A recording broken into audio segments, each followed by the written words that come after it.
Alors que la présence de Meghan Markle et du prince Harry est encore incertaine pour le couronnement de Charles III le 6 mai prochain, d'autres questions sont en suspens, comme celle concernant le genre de tenue que porteront les invités le jour J. Peu d'indices ont fuité. Seuls les looks des membres de la Chambre des Lords du Parlement ont été révélés. Ces derniers n'auront pas à porter une tenue ultra traditionnelle pleine de fioritures, de perruques et autres détails loin de passer inaperçus.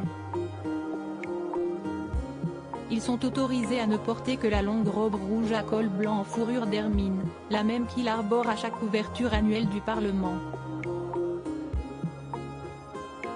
Qu'un est-il des membres de la famille royale?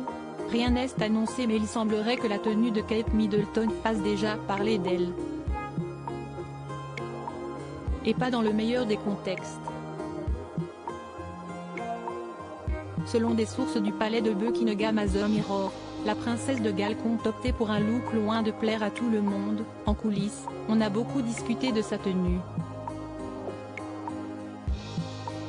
On a aussi beaucoup parlé de ce qu'elle portera sur sa tête. En fait, Kate n'a pas l'intention de porter un diadème, comme le veut le protocole pour ce genre d'occasion. Lors du premier banquet d'État organisé par Charles en tant que roi, par exemple, elle en portait un. Les robes et les grands bijoux de valeur qu'elle a pu porter lors des mariages royaux ou d'autres événements de ce genre ne seront a priori pas au rendez-vous. Un choix qui ne semble pas inquiéter plus que cela le nouveau roi d'Angleterre. Comme l'a fait savoir le personnel de la famille royale, le roi Charles III envisage de dépoussiérer la monarchie au fil des ans et d'apporter une sacrée touche de modernité.